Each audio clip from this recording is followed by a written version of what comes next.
जय हिंद। नमस्कार दोस्तों, आप सभी का स्वागत है हमारे YouTube चैनल पर। आज की इस वीडियो में हम बात करने वाले शंघाई सहयोग संगठन की, जो हाल ही में चर्चा में रहा है और अभी 27 जून की ही न्यूज़ यहाँ पर आप लोग देख पाएंगे।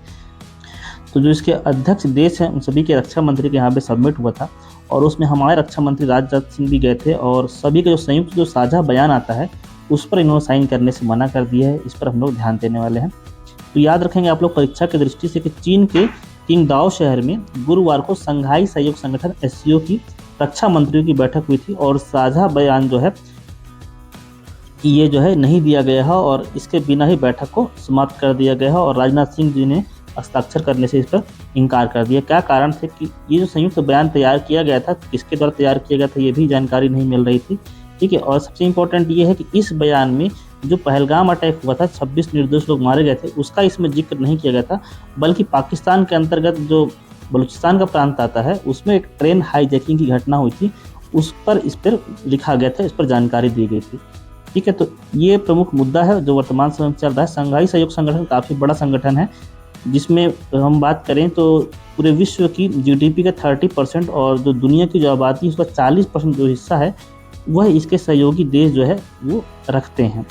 तो बात करते हैं शंघाई सहयोग संगठन की। शंघाई कॉरपोरेशन ऑर्गेनाइजेशन कहते हैं इसको।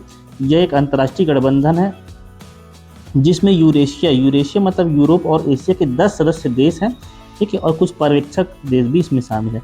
अगर हम लोग बात करें तो स्टार्टिंग में जब ये स्टार्ट हुआ था तो शंघाई 5 से ये संगठन बनाया गया था। कब बनाया गया था? 26 अप्रैल 1996 को। तो इसका क्या कारण था, मतलब क्या इसके उद्देश्य थे कि विसैन्यीकरण वार्ता की श्रृंखलाओं से हुआ था जो चीन के साथ 4 पूर्व सोवियत संघ राज्यों की सीमाओं पर स्थिरता लाने के लिए किया गया था। उस समय जो सोवियत संघ है, जो रूस है, वो कई भागों में टुकड़े हो रहे थे। 1993-96 के बीच की बात है। तो उनकी सीमाओं में स्थिरता लाने के लिए इस सहयोग जो ये संगठन है यह बनाया गया था चीन के मदद से।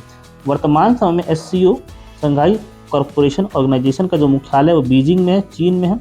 और जो नया जो अभी जो वर्तमान है इसकी स्थापना अगर हम लोग बात करें तो 15 जून 2001 को हुई थी। शंघाई 5 का नाम बदलकर क्या कर दिया गया था? केवल एससीओ शंघाई सहयोग संगठन कर दिया गया था। इसका विस्तार होता है जून 2017 आता है।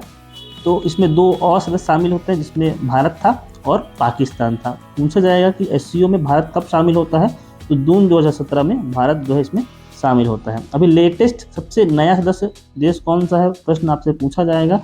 तो जुलाई 2023 में ईरान शामिल होता है और जुलाई 2024 में बेलारूस जो है एससीओ का सदस्य हो जाता है। तो कुल मिलाकर के वर्तमान में 10 सदस्य देश इसमें शामिल है। कुल सदस्य देश कितने हैं? 10 देश जो है वो एससीओ में शामिल हैं। ठीक है, ये अभी करंट अफेयर का मुद्दा चल रहा है। यहाँ पर आप लोग देख पाएंगे जो मीटिंग अभी हुआ था चीन में, वहाँ पे हमारे रक्षा मंत्री जो है सेंटर पे राजनाथ सिंह गए हुए थे। यहाँ पे एक मैप में भी देख लेंगे कौन कौन से देश हैं। यहाँ पर देखेंगे मेंबर देश में यहाँ पे चाइना है। ठीक है, ये जो बड़ा सा पोर्शन ये चाइना का है। कजाकिस्तान, किर्गिस्तान, रशिया, ये सबसे बड़ा जो देश है ये ऊपर वाला रशिया है। ठीक है, ईरान शामिल हो चुका है, पाकिस्तान, उज्बेकिस्तान, इंडिया, पाकिस्तान और एक जो बेलारूस है ऑब्जर्वर कंट्री था पहले, वो भी अब यहाँ पे 10th में बेलारूस भी शामिल हो चुका है। ठीक है, बेलारूस जो है वो ऑब्जर्वर कंट्री नहीं है अब, बेलारूस नक्शा। जो यूरेशिया मतलब यूरोप और एशिया की जो बड़ी कंट्री हैं वो एससीओ में शामिल है। प्रमुख तथ्य हैं, आप लोग ध्यान रखेंगे। मिलता हूँ मैं आपसे अगली वीडियो में, तब तक धन्यवाद। जय हिंद।